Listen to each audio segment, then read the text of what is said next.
যশোদানন্দন ব্রজ জনরঞ্জন যমুনা তীর বনচারী জয় কুঞ্জ বিহারী জয় রাধা মাধব জয় কুঞ্জ বিহারী জয় রাধা মাধব জয় রাধা মাধব রাধা মাধব জয় গৌর সুন্দর জয় জয় জগন্নাথ জয় জগন্নাথ জয় বলদেব জয় সুভদ্রা জয় পঞ্চতত্ত্ব জয় পঞ্চতত্ত্ব পঞ্চতত্ত্ব জয় গৌর নিতাই ষোড়গোস্বামী ষোড়গোস্বামী ষোড়গোস্বামী জয় ষোড়গোস্বামী জয় গুরু পরম্পরা জয় গুরু পরম্পরা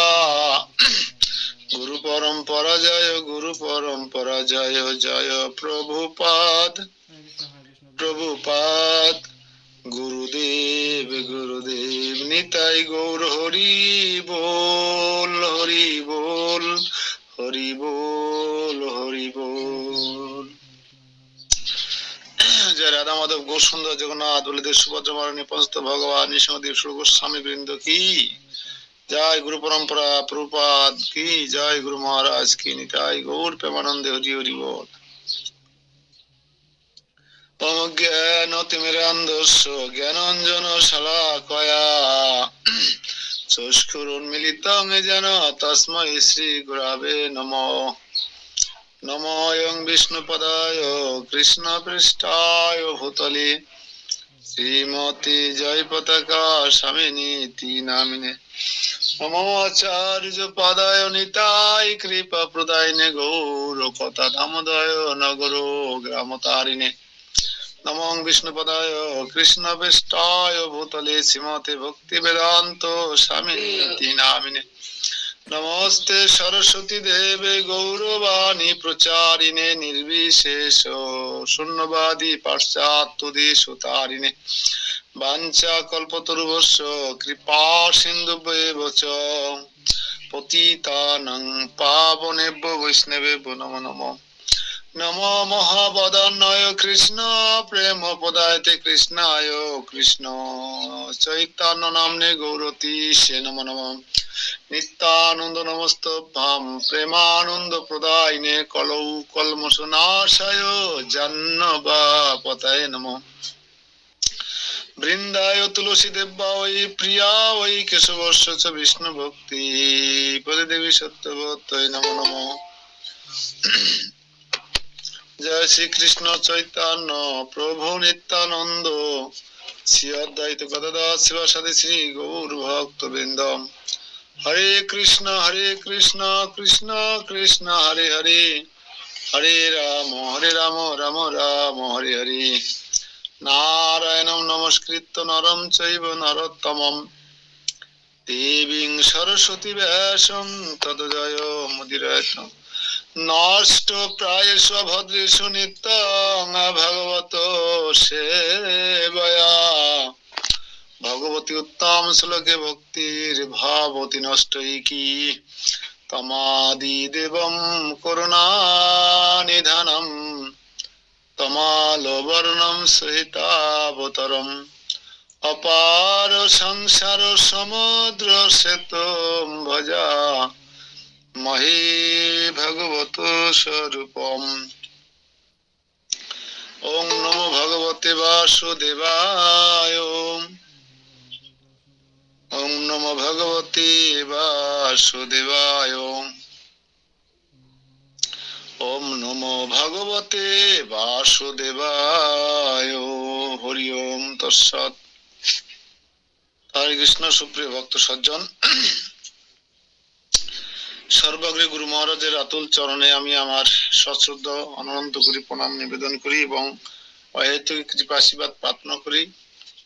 তদুপরি পরম গুরু আন্তর্জাতিক ভাবনামৃত সংঘের প্রতিষ্ঠাতা আচার্য পরমেশ্বর শ্রী ভগবান শ্রীকৃষ্ণ কি পার শ্রীমূর্তি শিল অভয় চরণ অরবিন্দ ভক্তি বেদান্ত স্বামী পূর্বদের চরণ কমলে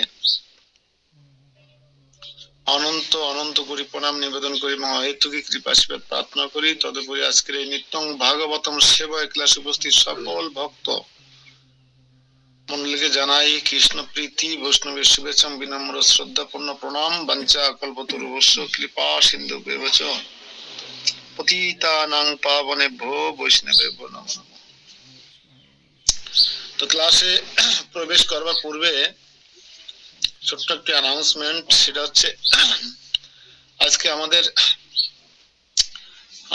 মহাকালের অনিতা মাতাজির একমাত্র পুত্র বৃন্তর বিবাহ যোগ্য, যে বিবাহ যোগ্য নিয়ে গতকালকে আলোচনা হয়েছিল, সেই বিবাহ যোগ্য আজকে ওনার আর কেউ নেই।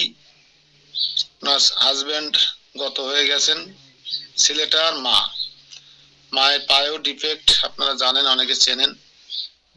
এবং শুনলাম বাইদে বাই যে শরিকরা মনে হয় এই শরিকের থেকে অনেকেই এই বিবাহতে যোগদান করবে না, বুঝেন তো হিন্দুদের যে অবস্থা হয়। তো আপনারা যারা আমাদের নোয়াপাড়া আদি যারা আছেন সবাই নিমন্ত্রণ করেছেন উনি আন্তরিকতার সহিত। এবং কালকে মন্দির থেকেও আমাকে ফোন দিয়েছিলেন যে আমরা নামহট্টে যারা তারা যেন যে অন্তত রাত্রি যে কীর্তন করারা আর গৃহস্থ ভক্তদের যে কাজের উলুধ্বনি দেওয়া, একটু বিয়ের পাশে আসে থাকা, এটা তো ব্রহ্মচারীরা পারে না। এই জন্য আমাদেরকে আশেপাশে যারা আছে রূপদিয়া বাজার থেকে শুরু করে নোয়াপাড়া সবাই যেন আজকে হাজির হয় একটু বিয়েতে। 8:30 লগ্ন, তো তাড়াতাড়ি আমরা প্রসাদ পাই দেবো, চলে যাবেন।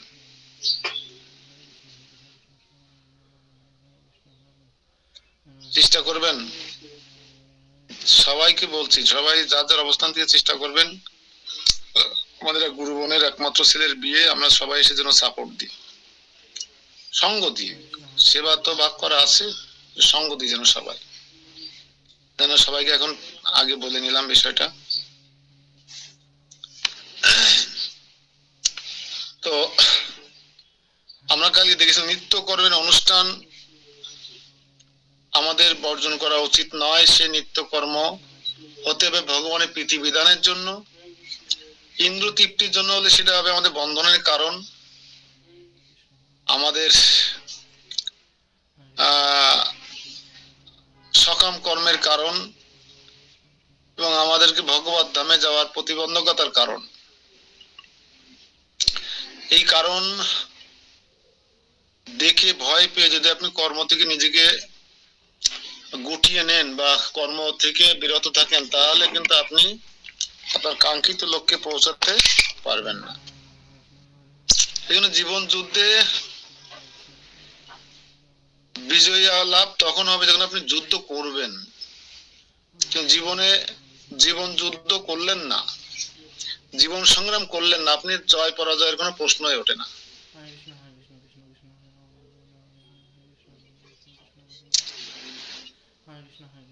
এই জন্য কোন ধরনের কাজ করছেন এটা বড় কথা নয়। কালকে আমি আবার স্মরণ করে দিয়েছি, বড় কথা হচ্ছে আপনি কৃষ্ণ প্রীতি বিধানার্থে সেটা করছেন কিনা। আমি সুন্দর একটা উদাহরণও দিয়েছিলাম, হনুমান কি ভগবান লক্ষণ কি কাজ দিয়েছিলেন, চুটকি বাজানোর কাজ দিয়ে, তাতে হনুমান খুশি ছিল আমি আমার প্রভুর সেবা করার জন্য সুযোগ পেয়েছি। তা আমরা যারা গৃহস্থ ভক্ত আছি, আমরা গেস্ট, আমি এটাই শেখানোর চেষ্টা করেছি, আপনার গেস্ট বা আমরা কোনো ডোনার নই। গ্রামের মন্দির পরিচালনা করবার জন্য অর্থ শারীরিক মানুষের সাপোর্ট আপনাদের দিতে হয়, কিন্তু তার মানে আপনারা ডোনারও নন, গেস্টও নন, আপনারা হচ্ছে গুরু মহারাজের আশ্রমের সেবা দাস, গুরু মহারাজের সেবক। তাই এসে আপনি বসে থাকবেন চেয়ার পেতে আর আপনাকে একটা কাজ দেবে, তারপর সেই কাজটা করবেন এমন নয়। আপনাকে দেখবেন মন্দিরের সেবার অভাব নেই, সেবা খুঁজে নিতে হবে, তাহলে আপনি তৃপ্তি পাবেন।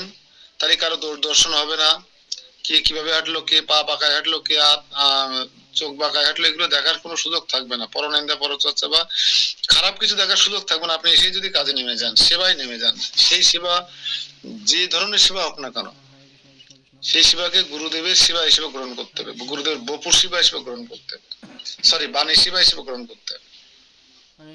এটাই ছিল আমাদের মূল প্রতিপাদ্য বিষয় গতকালকের।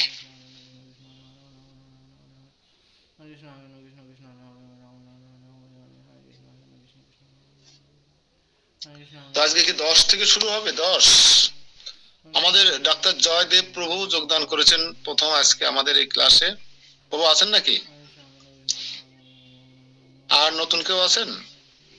হ্যাঁ, আছি আমি। হরে কৃষ্ণ। একটু ওপেন করেন আপনার ক্যামেরাটা, আপনাকে আমরা সবাই একটু দর্শন করি। আমি এখন দুই টুটি করে আচ্ছা ঠিক আছে, পরে তাহলে শেষে। হ্যাঁ, হরে কৃষ্ণ। হরে কৃষ্ণ। 10 নম্বর থেকে শুরু হবে। 10 11 প্রভু, 11 থেকে 11।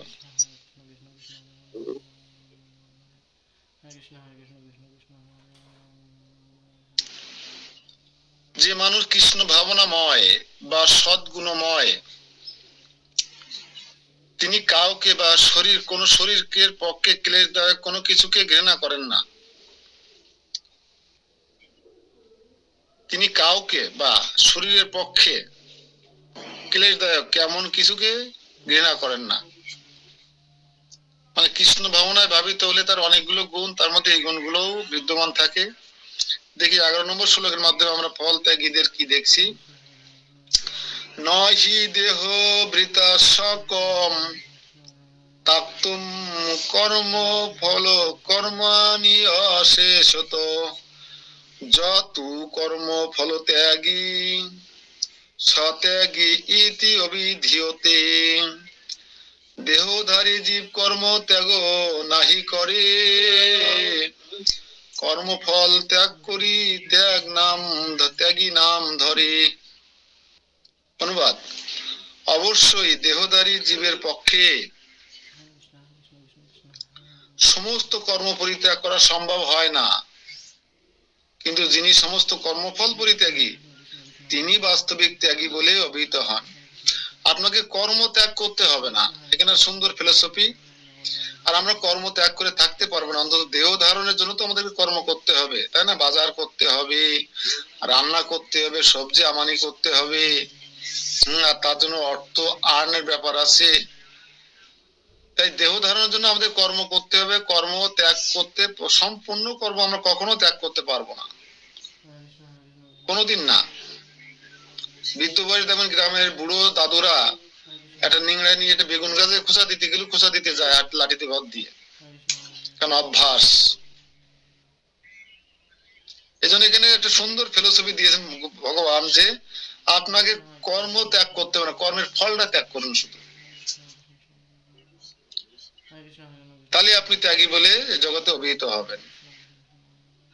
কর্ম যত কর্ম আছে আপনি করুন না, সমস্যা না। আপনার কর্ম করতে ইচ্ছে করছে, সংসারে আয় উন্নতি করতে করুন, কিন্তু সেটা ফল ভগবানকে অর্পণ করতে হবে। ফলের আশা করে কর্ম করা যাবে না, তাহলে না করাই ভালো। ভগবদ গীতায় বলা হয়েছে যে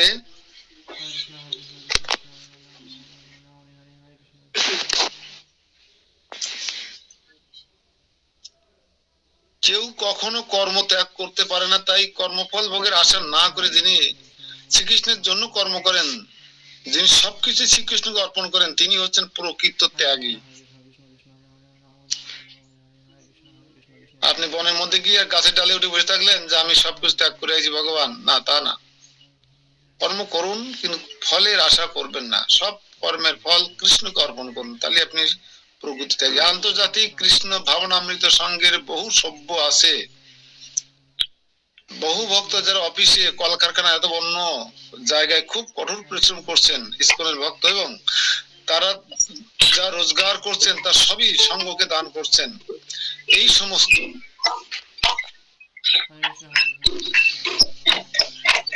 এই সমস্ত মহাত্মারাই যথার্থ সন্ন্যাসী।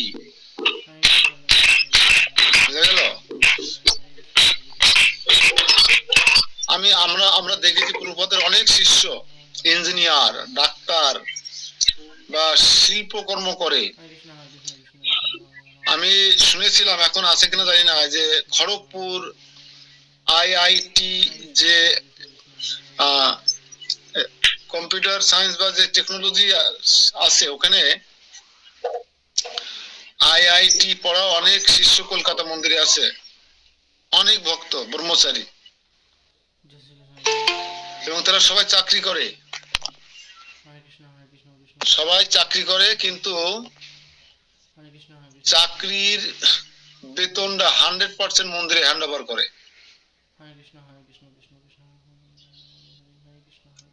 পূর্ববাদ বলছে এই সমস্ত মহাত্মারা যথার্থ সন্ন্যাসী, কারণ 50,000 60,000 টাকা বেতন পেয়ে পুরো বেতনটা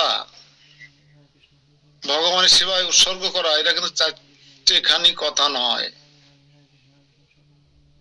আমরা 1% পারি, 2% পারি,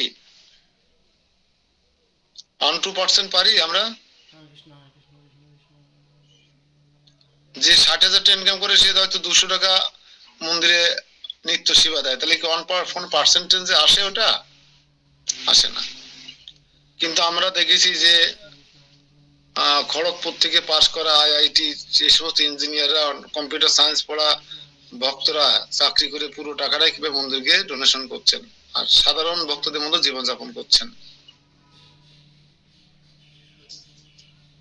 এরাই যথার্থ ত্যাগের জীবন যাপন করছেন। এখানে স্পষ্টভাবে উল্লেখ করা হয়েছে যে কিভাবে কর্মফল ত্যাগ করতে হয় এবং কি উদ্দেশ্য নিয়ে সেই কর্মফল ত্যাগ করা উচিত, এটা আমাদেরকে জানতে হবে। কিভাবে কর্মফল ত্যাগ করবেন আর কি উদ্দেশ্য নিয়ে কর্মফল ত্যাগ করবেন, এটা মাথায় রাখতে হবে। অনিষ্টম ইষ্টম মিশ্রম চ ত্রিবিধম কর্মণম ফলম ভবতি অত্যাগিনাম প্রেত্য নতু সন্ন্যাসীনাম কচ্চিত। অনিষ্ট ইষ্ট বা মিশ্র কর্মফল হয়, কিন্তু সন্ন্যাসীর সেই কিছু ভোগ্য নয়। অনুবাদ: যারা নতুন ঢুকেছেন তারা দেখবেন শ্রীমদ্ ভগবত গীতা 18 অধ্যায়ের 12 নম্বর শ্লোকের অনুবাদ। যারা কর্মফল ত্যাগ করেননি, যারা কর্মফল ত্যাগ করেননি তাদের পরলোকে অনিষ্ট ইষ্ট মিশ্র এই 3 প্রকার কর্মফল ভোগ করতে হয়। ভেজাল জীবন ভোগ করতে হবে, ভেজাল জীবন।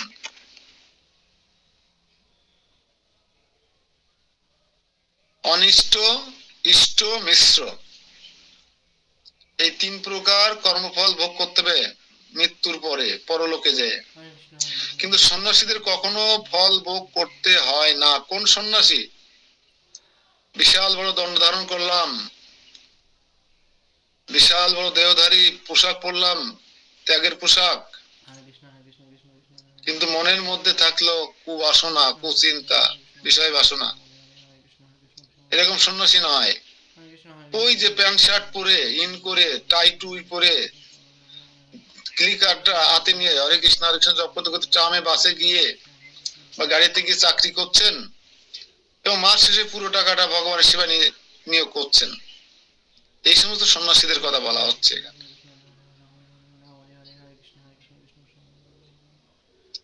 শ্রীকৃষ্ণের সঙ্গে তার সম্পর্কের কথা অবগত হয়ে যে মানুষ কৃষ্ণ ভাবনাময় কর্ম করছেন তিনি সর্বদাই মুক্ত। ভগবানের সাথে আমাদের সম্পর্ক কি এইটি অবগত হয়ে যে মানুষ কৃষ্ণ ভাবনাময় কর্ম করছেন, মাম্পিরায় বলতো ভগবানের সঙ্গে আমাদের সম্পর্ক কি? মাম্পিরায় রূপ দিয়া আছো নাকি?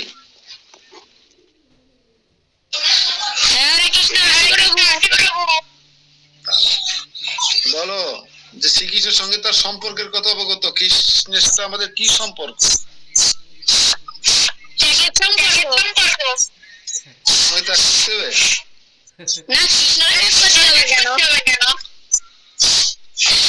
কৃষ্ণের সঙ্গে আমাদের সম্পর্ক কি, যেটা আমাদের সবসময় মনে রাখা উচিত, এবং সেই মনে রেখে কৃষ্ণ ভাবনাময় কর্ম করা উচিত। সেই সম্পর্কটা কি? কালকে অনেকবার বলেছি, জীব কৃষ্ণের নিত্য দাস এই বিশ্বাস করলে তো আর দুঃখ নেই।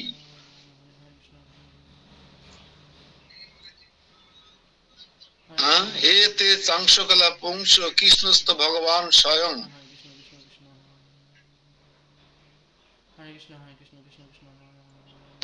একলা ঈশ্বর কৃষ্ণ আর সব বৃত্ত, যারে জইছে না তাই নাচায়, সে তৈছে করে নিত্য। এই সম্পর্ক আমাদের। আমরা ভগবানের অবিচ্ছেদ্য ক্ষুদ্রাতি ক্ষুদ্র অংশ। আমরা দাস, ভগবান মনিব। এই সম্পর্কটা অবগত হতে পারলে কৃষ্ণ ভাবনাময় হয়ে আমরা ভগবানের, আমরা সর্বদা মুক্ত থাকবো। তাই তাকে মৃত্যুর পরেও তার কর্মফল স্বরূপ দুঃখ কিছুই ভোগ, সুখ দুঃখ কিছুই ভোগ করতে হবে না। যিনি কৃষ্ণের সাথে এরকম সম্বন্ধ স্থাপন করতে পেরেছেন যে কৃষ্ণ আমার মনিব, আমার প্রভু, আমি তার ভৃত্য, আমার সমস্ত চিন্তা চেতনা কর্মকাণ্ড সবকিছু কৃষ্ণ কেন্দ্রিক, কৃষ্ণকে নিয়ে, তার প্রীতিবিধানার্থে। আমি যা কিছু কর্ম করব, কর্ম ত্যাগ করা যাবে না। যা কিছু কর্ম করব তার প্রত্যেক সবকিছুর ফল আমি কৃষ্ণকে অর্পণ করব। তাহলে এই ব্যক্তির মৃত্যুর পরেও সুখ দুঃখ কোনো কিছু ভোগ করতে হবে না, তিনি সর্বদাই মুক্ত। শ্লোক নম্বর 13। পঞ্চ এতানি মহাবাহ কারণানি নিবধ মে সাংখ্যে কৃতান্তে প্রক্তানি সিদ্ধ হে সর্বকর্মণাম। পঞ্চ সে কারণ হয় সকল কার্যের, মহাবাহ শুনো সেই কইছে তোমারে। বেদান্ত সিদ্ধান্ত সেই শাস্ত্রের নির্ণয়, ভালো মন্দ যাহা কিছু সেই সে পর্যায়ে। অনুবাদ। হে মহাবাহ, বেদান্ত শাস্ত্রের সিদ্ধান্তে সমস্ত কর্মের সিদ্ধির উদ্দেশ্য এই 5টি কারণ নির্দিষ্ট হয়েছে। আমার থেকে তা অবগত হও, বোঝার চেষ্টা করো সে 5টা কারণ কি।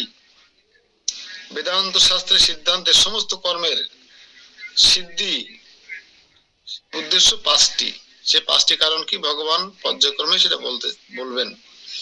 প্রশ্ন হতে পারে যে প্রত্যেক ক্রিয়ারই যখন একটি প্রতিক্রিয়া রয়েছে, তাহলে এটি কিভাবে সম্ভব যে কৃষ্ণ ভাবনাময় মানুষকে তার কর্মের ফল স্বরূপ সুখ বা দুঃখ কোনোটি ভোগ করতে হয় না। এখনো ক্লাসে ঢোকে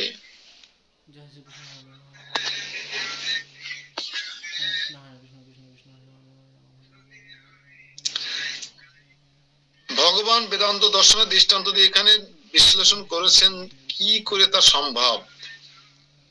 তিনি বলছেন যে সমস্ত কাজের পিছনে 5টি কারণ আছে এবং সমস্ত কাজের সাফল্যের পিছনে এই 5টি কারণ আছে বলে বিবেচনা করতে হবে।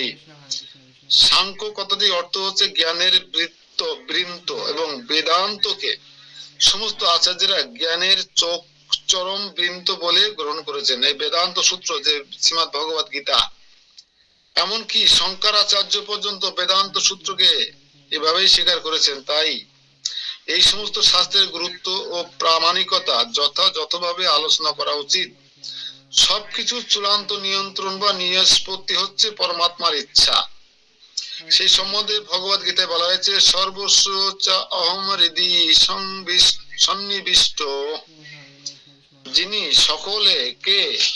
সকলকে তার পূর্বের কর্মের কথা স্মরণ করিয়ে দিয়ে নানা রকম কাজে নিযুক্ত করছেন অন্তর্যামী রূপে, তিনি যে নির্দেশ দেন সেই নির্দেশ অনুসারে কৃষ্ণ ভাবনাময় কর্ম করলে এই জন্মে বা পরজন্মে কোনো কর্মফল উৎপাদন করে না বা কোনো কর্মফল ভোগ করতে হবে না, কোনো বন্ধনের কারণ হবে না, কোনো জমদূত এসে টাটা বাই বাই দেবে না।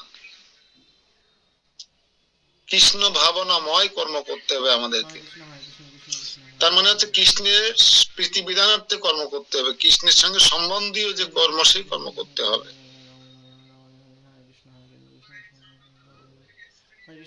কৃষ্ণকে বাদ দিয়ে কেউ জীবন সাজাবেন না, কৃষ্ণকে বাদ দিয়ে কেউ দৈনন্দিন সাপ্তাহিক পাক্ষিক মাসিক বাৎসরিক পরিকল্পনা করবেন না। কারণ আমরা ইতিমধ্যে অনেকবার প্রমাণ পেয়েছি যে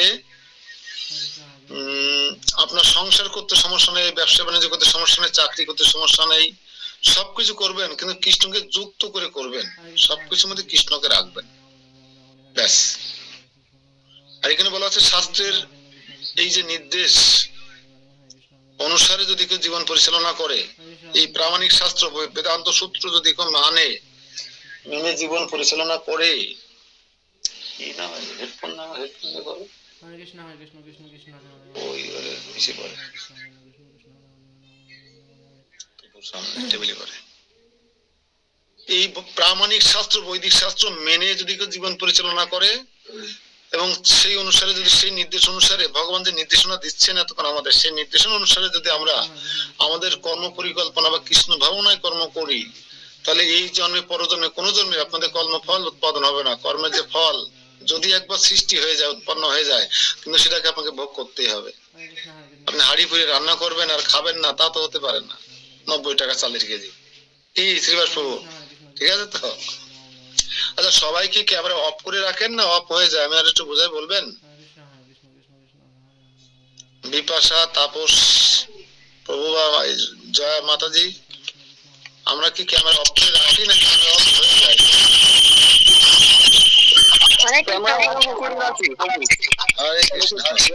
আমি যদি কাউকে দেখতে না পাই তাহলে কাদের মুখ দেখে কথা বলবো? ওই শ্রীবাসের মুখ দেখে কথা বলেছি, ব্যাস, শ্রীবাসের সাথে আমার আই কন্টাক্ট হয়ে গেল। এরকম কন্টাক্ট হবে কিভাবে? আই কন্টাক্ট করা না গেলে আমরা বিশেষ সুবিধা নিতে পারি না। সে রেডিও দেখার মতন, রেডিও দেখা যায় না, শোনা যায়, রেডিও শোনার মতন হয়ে যাচ্ছে। কই আমাদের দাদা বাবুর ক্যামেরা তো কোনোদিন অফ হয় না, আমাদের এই যে বিপুল প্রভুর ক্যামেরা তো কখনো অফ হয় না, আমাদের এই যে মাম্পির মা রান্না করে তাও তো ক্যামেরা অন করে রাখে, আমাদের ওই যে বকুল প্রভুর ওয়াইফ রান্না করে তাও ক্যামেরা অন করে রাখে, আপনারা কেন অফ করে রাখেন? হ্যাঁ, দর্শনে পবিত্র করো এই তোমার গুণ। দর্শন করেও তো অনেকে পবিত্র হতে পারে, আপনাদেরকে দর্শন করে আমার কোনো না কোনো উপকার হতে পারে।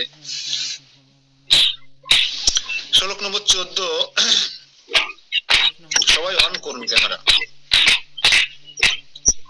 অধিষ্ঠানম তথা কর্তা করণম চ পৃথক গতিম বিবিধা চ পৃথক সৃষ্টা দৈবম চ এব অত্র পঞ্চমম। অধিষ্ঠান কর্তার করণ পৃথক, বিবিধ সে চেষ্টা দৈব, এই পঞ্চ শীর্ষক। পাঁচটা অনুবাদ দেখুন। অধিষ্ঠান অর্থাৎ দেহ, কর্তা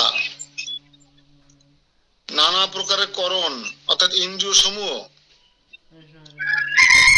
বিবিধ প্রচেষ্টা ও দৈব অর্থাৎ পরমাত্মা, এই পাঁচটি হচ্ছে কারণ। সে কারণ আমরা দেখলাম একটু আগে, বেদান্ত শাস্ত্রের সিদ্ধান্তে সমস্ত কর্মের সিদ্ধির উদ্দেশ্যের পাঁচটি কারণ নির্দিষ্ট হয়েছে। সমস্ত কর্মের সাকসেসফুলের উদ্দেশ্যে পাঁচটি কারণ নির্দিষ্ট হয়েছে। কারণগুলো কি কি? কঠিন বিষয় লিখবেন। অধিষ্ঠান, প্রশ্ন দেব? হরে কৃষ্ণ, একটু নোট থাক, লেখেন সবাই প্রশ্নটা।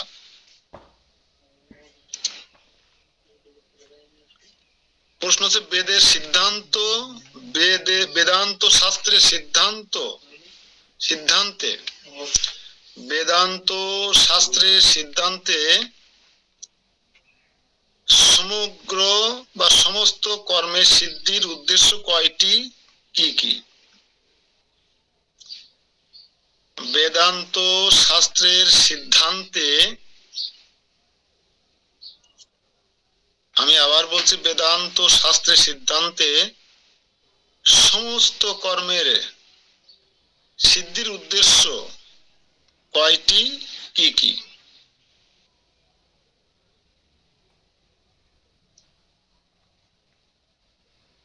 এই সরকার মাতাজি ঢুকছেন নাকি? সঞ্চিতা মাতাজি,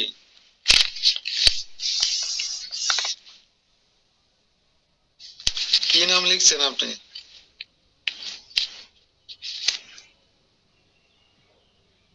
উত্তর,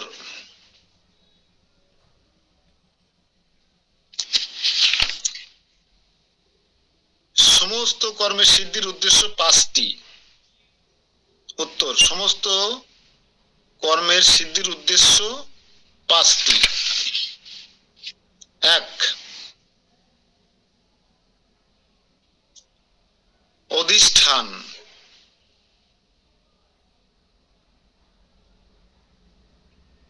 এটা দাগ দিয়ে লেখেন স্থান।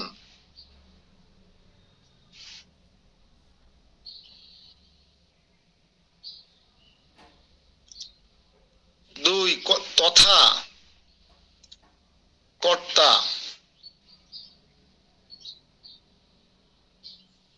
দুই, কর্তা।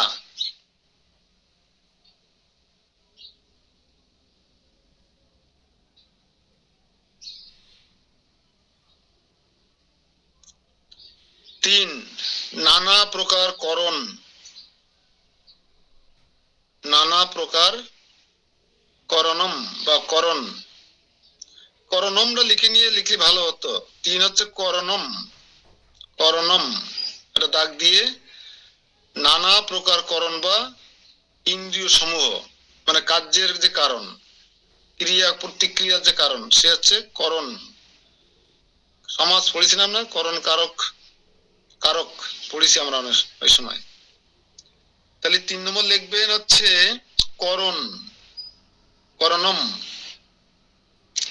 কর ন অনেশ্বর, করণম অর্থাৎ এটা দাগ দিয়ে লিখবেন নানা প্রকার করণ অর্থাৎ ইন্দ্রিয় সমূহ। নম্বর 4,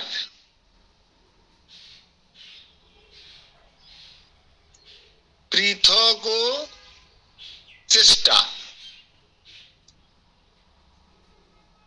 4 হচ্ছে পৃথক ও চেষ্টা। এটা দাগ দিয়ে লিখবেন বিবিধ প্রচেষ্টা। বিবিধ প্রচেষ্টা। আমরা এই বিশ্লেষণ করব, জানার চেষ্টা করবো এগুলোর মানে কি। এবং 5 নম্বর হচ্ছে দৈব বা পরমাত্মা। দৈবম, দয়ই ব অনেশ্বর, দৈবম। এটা দাগ দিয়ে লিখবেন দৈব অর্থাৎ পরমাত্মা। এই 5টি হচ্ছে কারণ, সিদ্ধির উদ্দেশ্যের 5টি কারণ। তো অধিষ্ঠান শব্দটি দ্বারা শারীরিক শরীরকে বোঝানো হয়েছে, শরীর, দেহ। অধিষ্ঠান অর্থাৎ দেহ। স্থান লিখেছেন, ওখানে আবার একটু কমা দিয়ে লিখবেন অর্থাৎ দেহ, এই কথাটা লিখবেন। অধিষ্ঠান শব্দের অর্থ স্থান অর্থাৎ দেহ, এই কথাটা লেখেন প্রথম 1 নম্বরে। দেহ না লিখলে আপনাদের মনে থাকবে না। স্থান বলতে জায়গা জমি বোঝানো হবে। তো অধিষ্ঠানম শব্দটি দ্বারা শরীরকে বোঝানো হয়েছে। শরীরের অভ্যন্তরস্থ আত্মা কর্মের ফলাদি সৃষ্টি করছেন, সেই কারণে তাকে বলা হয় কর্তা। এই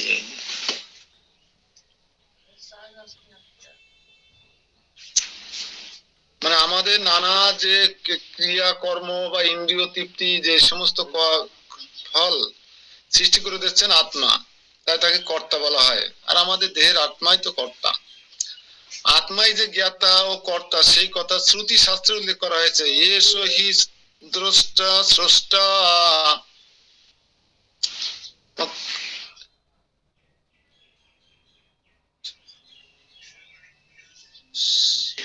বেদান্ত সূত্রের যোগ্য হইব এবং কর্তা শ্লোকেও তা প্রতিপাদন করা হয়েছে। ইন্দ্রিয়গুলি হচ্ছে কাজ করার যন্ত্র। আমি আমি প্রায় ব্যবহার করি ইন্দ্র নামক যন্ত্রগুলো, আমরা কাজে লাগাচ্ছি, তাই না?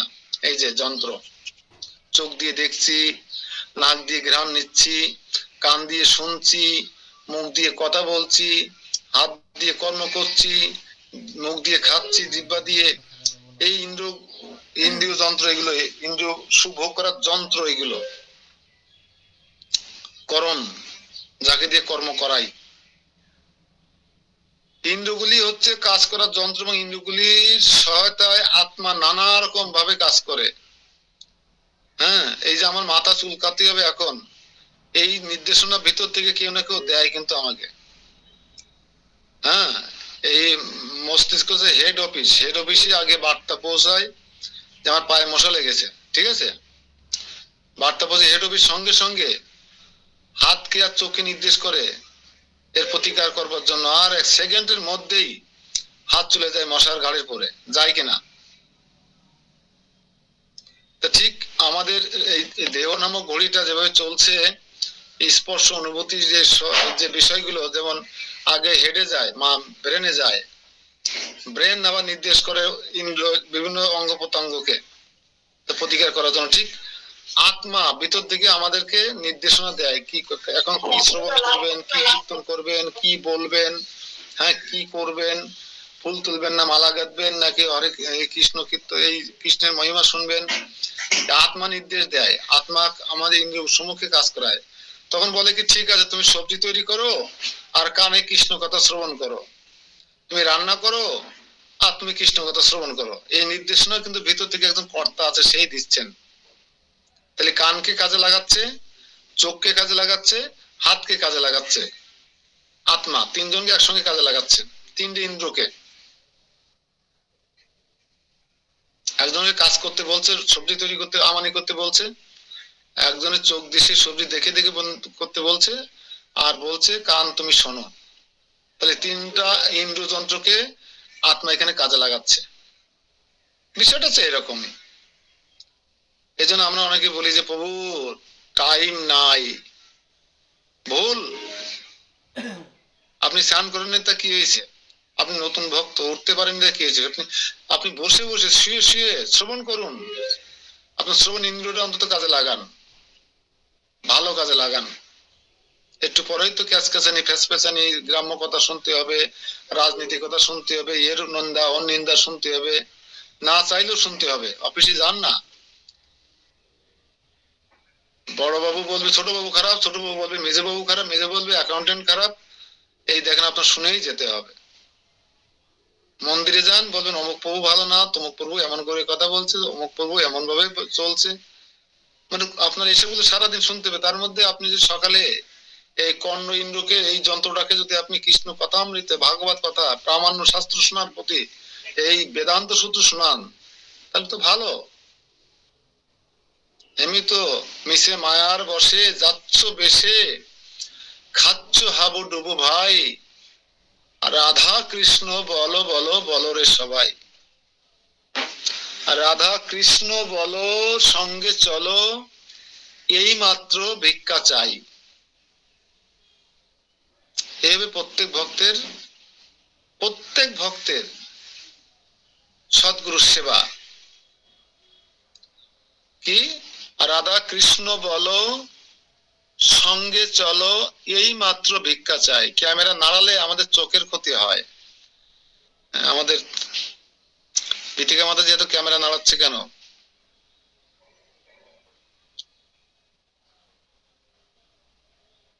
চোখে লাগে, চোখে লাগে।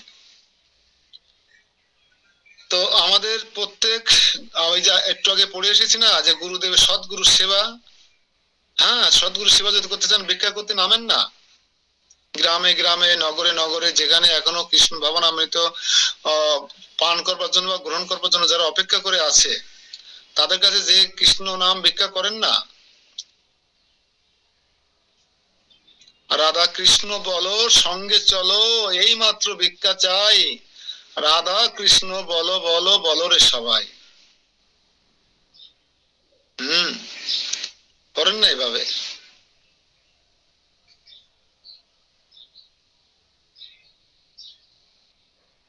প্রত্যেকটি কাজের জন্য নানা রকম প্রয়াস করতে হয়, কিন্তু সকলের সমস্ত কার্যকলাপ নির্ভর করে পরমাত্মার ইচ্ছার উপরে। তিনি সকলের হৃদয়ে বন্ধুরূপে বিরাজ করছেন। পরমেশ্বর ভগবান হচ্ছেন পরম কারণ, সর্বকারণের পরম কারণ। ঈশ্বর পরম কৃষ্ণ সচ্চিদানন্দ বিগ্রহ, অনাদির আদির গোবিন্দ, সর্বকারণ কারণম। ব্রহ্মার উপলব্ধি। পরমাত্মা বা ভগবান শ্রীকৃষ্ণ হচ্ছেন পরম কারণ। এই অবস্থায় যিনি অন্তর্যামী পরমাত্মার নির্দেশ অনুসারে কৃষ্ণ ভাবনাময় ভগবত সেবা করে চলেছেন, তিনি স্বাভাবিক ভাবেই কোনো কর্মের বন্ধনে আবদ্ধ হন না। এবে পরমাত্মাকে সবসময় যিনি সক্রিয় রেখেছেন, পরমাত্মার সাথে জীবাত্মার সবসময় যারা সম্বন্ধ এভাবে রেখেছেন, আর রেখে যারা পরমাত্মা নির্দেশনা মেনে কৃষ্ণ ভাবনাময় জীবনযাপন করছেন, আমি তাদের কথা বলছি, তাদের কখনো কোনোভাবে কর্মবন্ধনে আবদ্ধ হতে হবে না। এখন বলতে পারেন যে আমি তো বুঝতে পারছি না পরমাত্মা আমাকে কি করতে বলছে। হতে পারে না মনে রাখুন যে পরমাত্মা যে আমাকে কি সকালে উঠে বললেন আমি তো জানি না, আমি তো শুনতে পাইনি।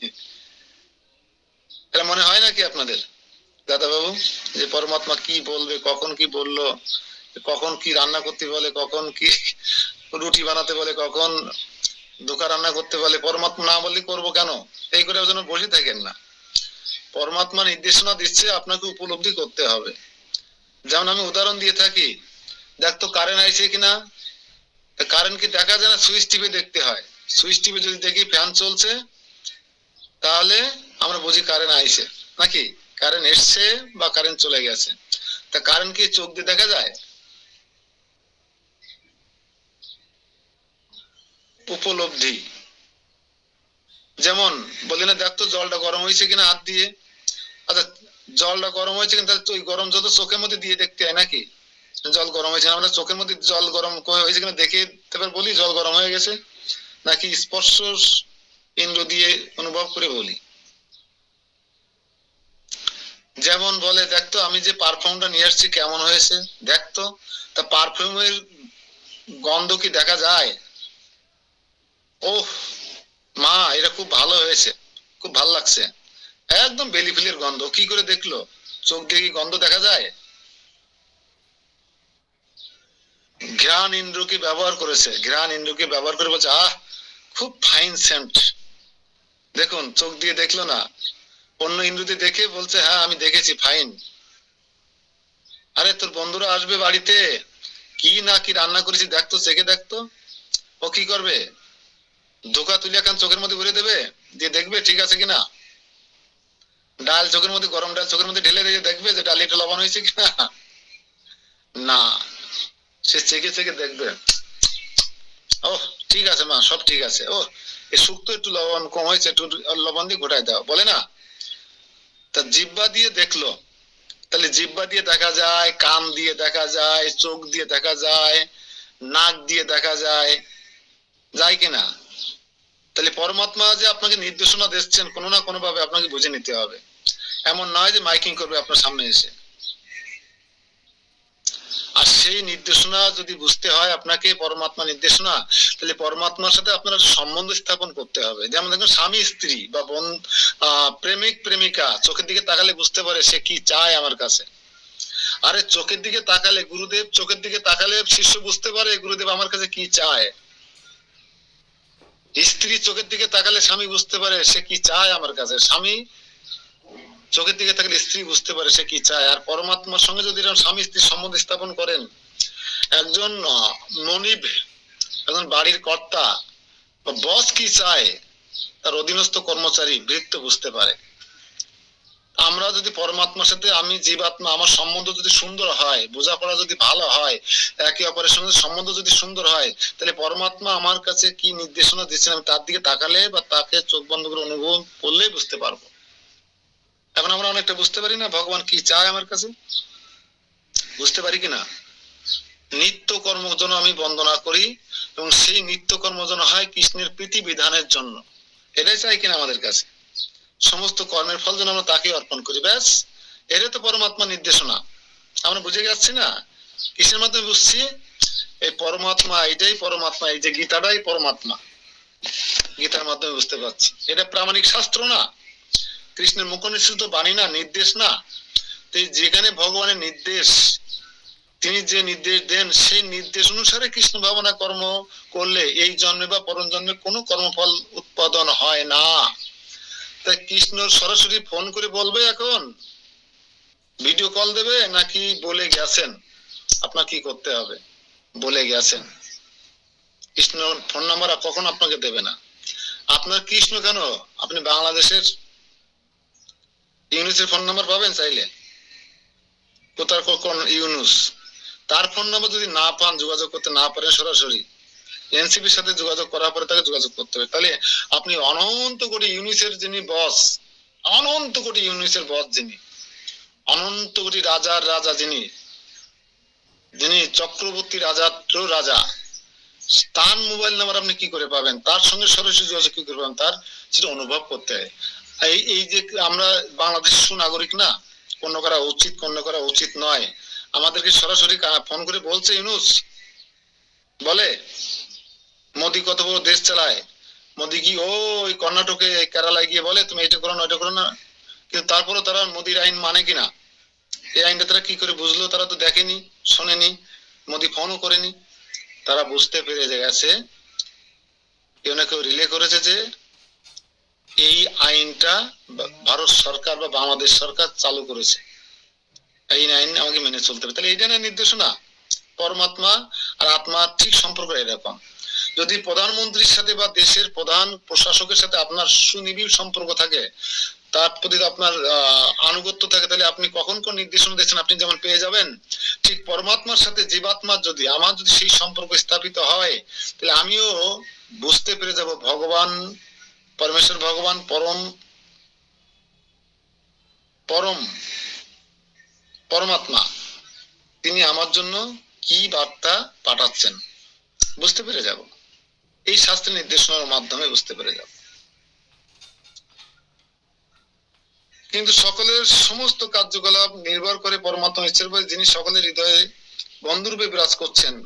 এই পরমাত্মা কিন্তু আমাদের শত্রু নয়, তার সাথে আপনি সম্বন্ধ স্থাপন করতে কেন ভয় পাবেন। হয়তো আপনাকে সম্বন্ধ স্থাপন হলে হয়তো আপনি মাছ খেতে পারবেন না, জীব হত্যা করতে পারবেন না, নেশা করতে পারবেন না, পরদার গমন করতে পারবেন না, জুয়া খেলতে পারবেন না, মিথ্যা কথা বলতে পারবেন না। এই ভয়ে এগুলো আপনি কেন করবেন, এগুলো তো পাপ কর্ম, এই কর্মের ফল তো আপনাকে বহন করে বেড়াতে হবে।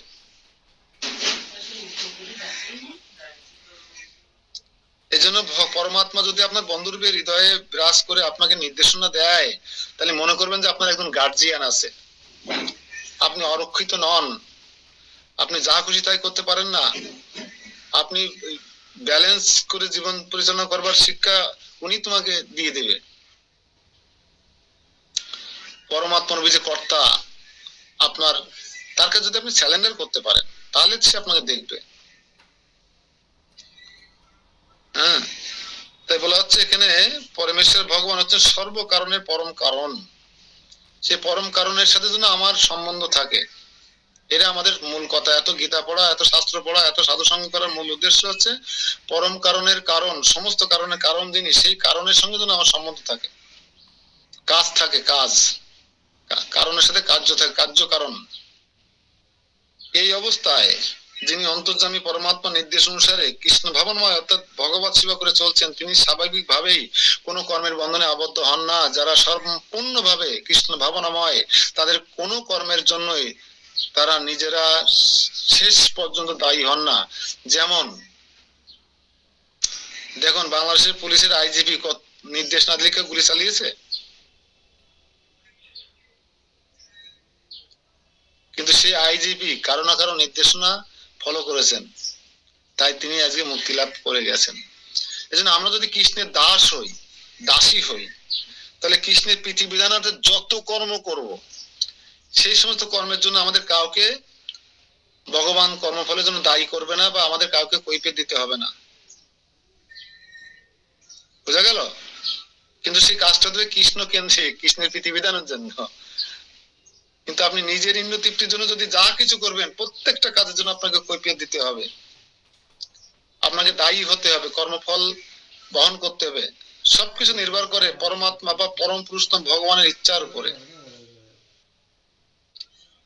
এজন্য আমরা যেন আমাদের একজন গার্জিয়ান আছে, আমাদের একজন প্রভু আছে, এটার জন্য আমরা ভুলে না যাই এবং তাকে জানার চেষ্টা করি, তার সঙ্গে সম্বন্ধ স্থাপন করি, তার সাথে আমরা সবসময় লেনদেন করি এবং তার সাথে ওঠা বসা করি, তার সম্পর্কে জানার চেষ্টা করি। তাহলে আমরা বুঝতে পারবো তিনি কি চান আমার কাছে, কি আমার জন্য নির্দেশনা, কি আমার জন্য মেসেজ, কি আমার জন্য SMS। অ্যান্ড্রয়েড ফোন না থাকলে আমরা কৃষ্ণের SMS পেয়ে যাচ্ছে কিনা। কৃষ্ণের ফোন নম্বর না জানলেও, পরম পুরুষোত্তম ভগবানের ফোন নাম্বার আমাদের কাছে না থাকলেও, হোয়াটসঅ্যাপ নম্বরের সঙ্গে যুক্ত না থাকলেও আমরা কৃষ্ণের নির্দেশনা পাচ্ছি কি পাচ্ছি না সাধন প্রভু, কি করতে হবে কি করতে হবে না আমরা পাচ্ছি কিনা, আমাদের কাছে পৌঁছে যাচ্ছে না কিনা কোনো ভাবে। সাধন প্রভু বুঝতে পেরেছেন? আমরা মেসেজ পাচ্ছি কিনা কৃষ্ণের হোয়াটসঅ্যাপ থেকে। আমরা অবশ্যই মেসেজ না পেলে আমরা এই পর্যায়ে আসলাম কি করে?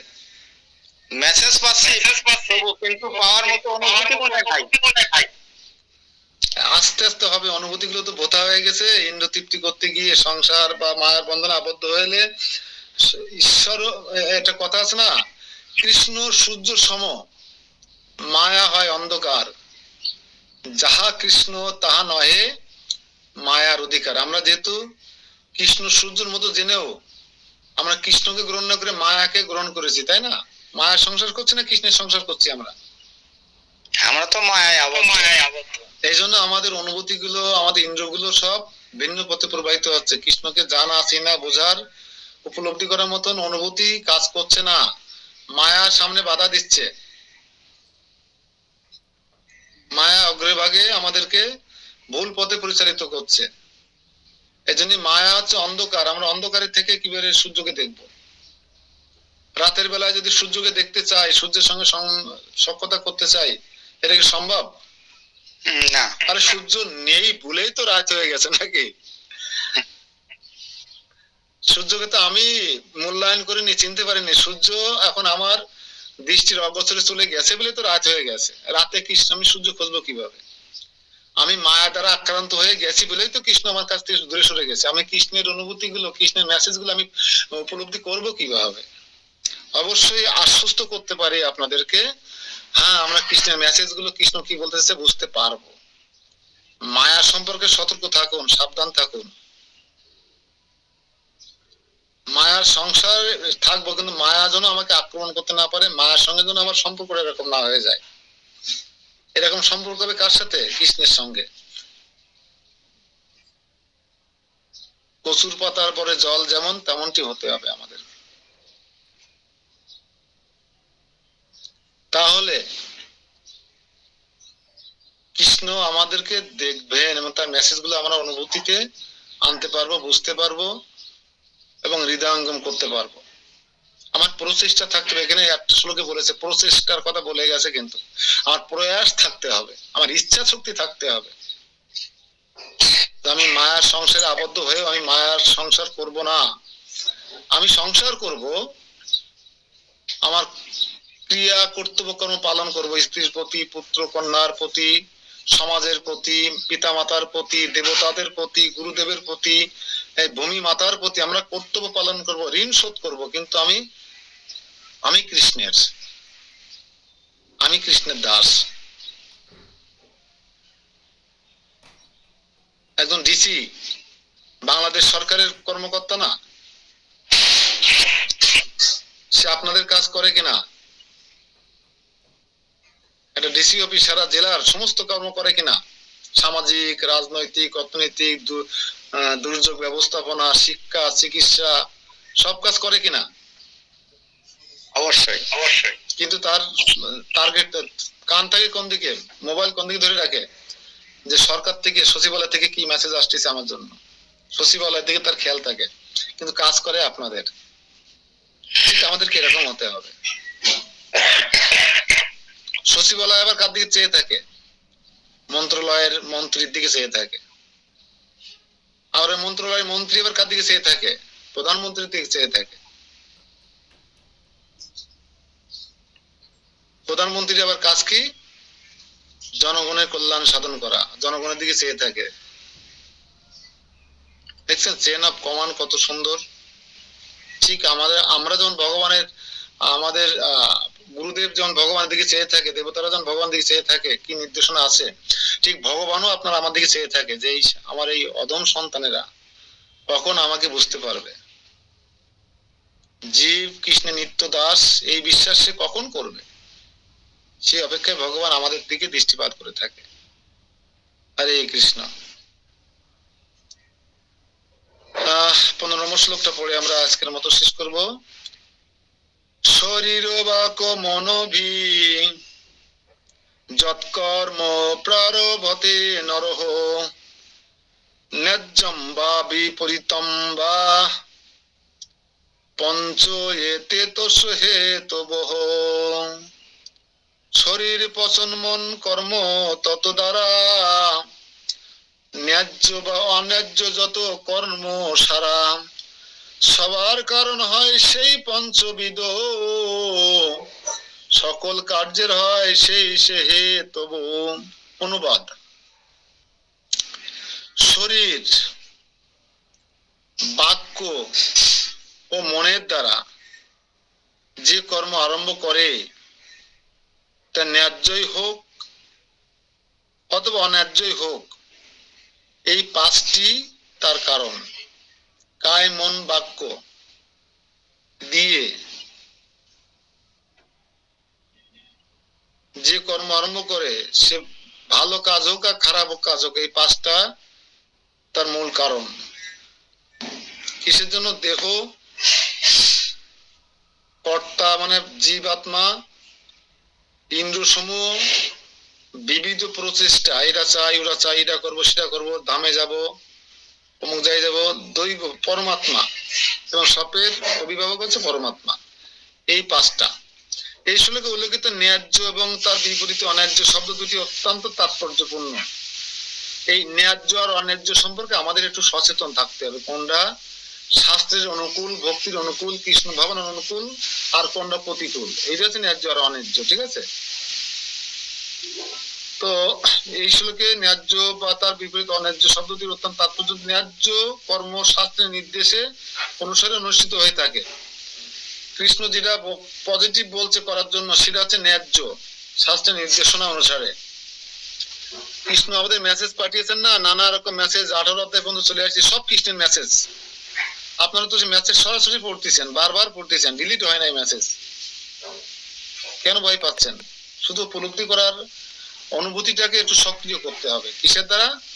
চেতো দর্পণ মার্জনম, চেতনা মার্জনের দ্বারা। কিভাবে চেতনা মার্জন করবেন? ডিটারজেন্ট পাউডার, সোডা মোটা, এই যে মার্জনী, স্টিলের মার্জনী দিয়ে না। হরে কৃষ্ণ কৃষ্ণ কৃষ্ণ হরে হরে, হরে রাম রাম রাম হরে হরে। প্রভু কহে কহিলাম এই মহামন্ত্র, ইহা জপ গিয়া সবে করিয়া নির্বন্ধ, ইহা হইতে সর্বসিদ্ধি হইবে সবার, ইহা ছাড়া অন্য কোনো বিধি নাই ইয়ার। বোঝা গেল? আমাদের সমস্ত কারণে পরম কারণ এসে এখানেই থেমে যাবে। অন্যায্য কর্ম শাস্ত্রবিধির অবহেলা করে অনুষ্ঠিত হয়। শাস্ত্রের বিধিবিধান অবহেলা করে, অমান্য করে, মন গড়া, গায়ের জোরে যে কর্ম করা হয় তাকে অন্যায্য কর্ম করে। আপনারা তাই করেন নাকি? অন্যায্য কর্ম করেন কেউ? গায়ের জোরে শাস্ত্রের নির্দেশনা না মেনে, শাস্ত্রকে অবহেলা করে, মন গড়া, যশ খ্যাতি প্রতিষ্ঠা লাভের জন্য, ইন্দ্র তৃপ্তির জন্য যে কর্ম করা হয় তাকে অন্যায্য কর্ম করে, অন্যায্য কর্ম বলে। এই কর্ম কেউ যদি করে থাকেন, চেষ্টা করবেন এই কর্ম থেকে নিজেকে বিরত করার জন্য। যেহেতু কৃষ্ণের প্রত্যেকটা মেসেজ আপনি পেয়ে যাচ্ছেন,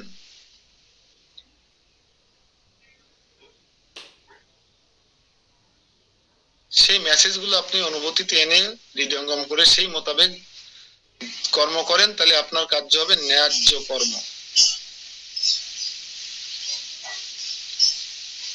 কিন্তু যে কাজই হোক না কেন, তার সম্মুখ অনুষ্ঠানের জন্য এই পঞ্চবিধ কারণ প্রয়োজন। আপনি ন্যায্য কাজ করুন, অন্যায্য কাজ করুন, এই পাঁচটা কারণ সব জায়গায় থাকবে। সেখানে দেহ থাকতে হবে, আত্মারূপী কর্তা থাকতে হবে, বিভিন্ন ইন্দ্রিয় থাকতে হবে, বিভিন্ন প্রচেষ্টা থাকতে হবে এবং পরমাত্মাকেও সেখানে থাকতে হবে। এই কাজের সাথে কয়জন ব্যক্তি সম্পৃক্ত। হরে কৃষ্ণ কৃষ্ণ কৃষ্ণ হরে হরে, হরে রাম রাম রাম হরে হরে। যেহেতু সমস্ত গীতার সার সংক্ষেপ হচ্ছে অষ্টম অধ্যায়,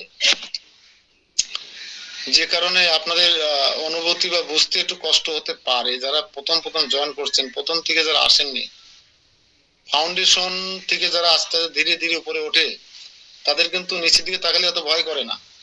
হঠাৎ করে 20 তলার উপরে উঠবেন, দেখবেন একটু ভয় করলেও করবে।